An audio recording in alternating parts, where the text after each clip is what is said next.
అద్దెళ్ళలో ఉన్నావా, ఒకరోజు సొంత ఇంట్లో ఉంటాం. సోదరం చెప్పాలి గట్టిగా హల్లెలూయా. కృంగిపోయి ఉన్నావా, ఒకరోజు ధైర్యంతో సింహంలాగా నిలబడుతున్నావు. ఎక్కడ పడ్డావో అక్కడ నిలబడతావు ఒక రోజున. ఎక్కడ ఓడిపోయావో అక్కడ గెలుస్తావు ఒక రోజున. ఎవరు నిందించారో వారి ముందే దేవుడు నిన్ను కనపరుస్తాడు యోసేపు లాగా. హల్లెలూయా. యోసేపు గొంతులో పడిపోయినప్పటి నుంచి మళ్ళా సింహాసనం ఎక్కి ఆ అవమానపరిచిన వాళ్ళు చూడడానికి 21 years పట్టింది. But he never lost his hope. ఆయన నిరీక్షణ కోల్పోలేదన్నమాట. కాబట్టి ప్రియబిడ్డలారా, విశ్వాసంతో పాటు ఏం కాపాడుకునే వాళ్ళు ఉన్నారు చెప్పండి మీరు? నిరీక్షణ కాపాడుకునే వాళ్ళుగా ఉందురుగాక. హల్లెలూయా. ఎప్పుడు ఇట్లాగే ఉంటుందామని మీకు సంగతి చెప్తారు.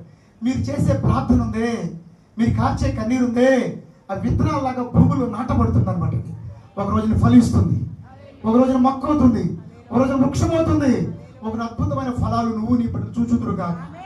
హల్లెలూయా.